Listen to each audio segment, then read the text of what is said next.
Hello guys, welcome in. Hope you're doing okay. I'm your host Ben, and this is Who's Clues. Let's get straight in to the recap of last episode's story titled The Thin Blue Line. It was set in the 22nd Precinct Police Station.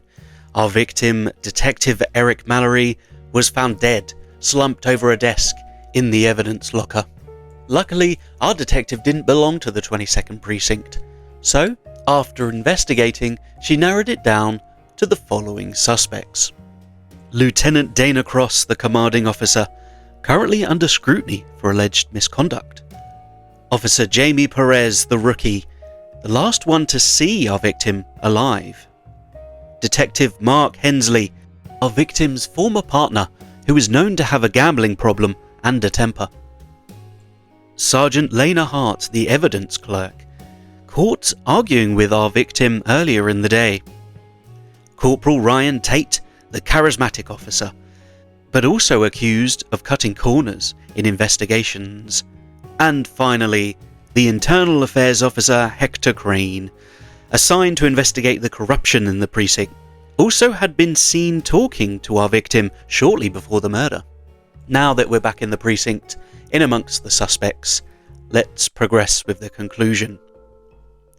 Our detective focuses on the tampered cameras, the crumpled note, and the missing evidence. She deduces the killer needed access to both the safe and the weapon, meaning it had to be someone with clearance. The murderer is revealed to be Sergeant Lena Hart. Mallory had uncovered that Hart was skimming evidence from cases to cover up her own financial troubles. When Mallory confronted her, she panicked, shot him with a spare service weapon, and staged the scene to look like a robbery. The torn photo was the key. The unknown individual in the picture was a criminal Hart was blackmailing for money, connecting her to the corruption Mallory was investigating. As Hart is arrested, the precinct reels from betrayal of one of their own. Our detective reflects on the fragility of trust within the thin blue line, vowing to continue to fight for justice no matter the cost. The 22nd Precinct will never be the same, and Mallory's legacy becomes a reminder of the dangers of standing up for what's right, even when it means facing betrayal from within. The thin blue line leaves a scar that no one at the station will ever forget. And this is where we end this tale. That got a bit dramatic at the end there, didn't it? Sergeant Lena Hart, the evidence clerk, of course. Did you guys get it right? If not, don't worry, there was a lot of suspects in that one. Now we move to the transition between stories. So let's close down the police station. Oh, I suppose they don't close, do they? Let's just leave the police station and move on to our next story, titled Fatal Experiment. This story is set in a cutting-edge research laboratory known for its groundbreaking work in genetics and biotechnology. The lab is buzzing with activity as researchers work to complete a top-secret project called Project Genesis, a revolutionary breakthrough in DNA modification. On a stormy evening, the lab's director, Dr. Margaret Lane, is found dead in the cold storage room. Her body is surrounded by shattered vials and a trail of bright green bioluminescent liquid, the lab's signature marker used in experiments. The death is quickly ruled as suspicious, and it's clear someone inside the lab wanted her out of the picture. Now let's introduce ourselves to the characters. Our victim, Dr. Margaret Lane, was brilliant, but a controversial geneticist. Dr. Lane was both revered and feared by her colleagues for her ruthless pursuit of success. Now let's get to know our main suspects. First up is Dr. Alex Carter, Margaret's protege, known for their innovative ideas but overshadowed by their mentor. Alex had been vying for recognition and clashed with Margaret over credit for Project Genesis. Next up is Dr. Sophia Kim, a senior researcher with ethical concerns about Project Genesis. Sophia had been vocal about her opposition to Margaret's methods and had threatened to go public with her concerns. we have Ethan Reed, the lab technician, responsible for maintaining the lab's equipment. Ethan was caught snooping in Margaret's office the day before her death, but claims he was only looking for misplaced documents. We have Dr. Victor Graves, a rival scientist from a partner lab who had been visiting for the week. Victor and Margaret had a long-standing professional feud. And finally, we have Lila Parker, the lab's security officer, responsible for monitoring access and maintaining records. Lila's logs reveal suspicious entries on the night of the murder. So those are our suspects. Let's move to the events of the evening.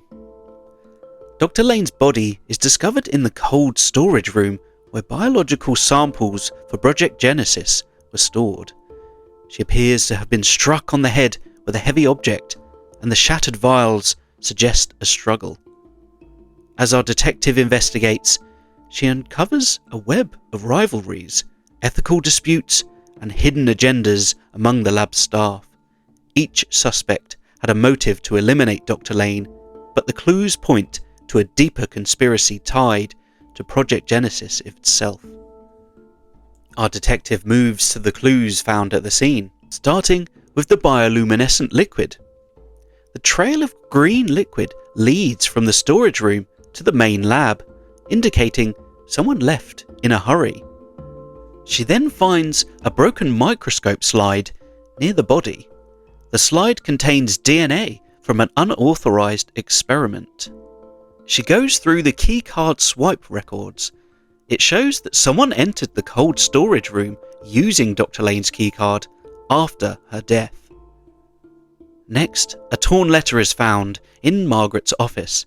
The letter reads, "You've gone too far this time. If you don't stop, I will." The signature is missing. Also, it's discovered a critical DNA sample from Project Genesis is unaccounted for, raising questions about its theft. And finally, a glove covered in blood is discarded in a trash bin near the lab's exit.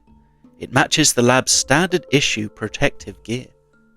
As our detective interviews the suspects, further details are found. Dr. Alex Carter admits to resenting Margaret for taking credit for their work on Project Genesis, but denies any involvement in her death. Alex reveals that Margaret had been secretly altering the project's direction, potentially endangering its success. Next, Dr. Sophia Kim confesses to writing the torn letter, admitting she planned to expose Margaret's unethical experiments.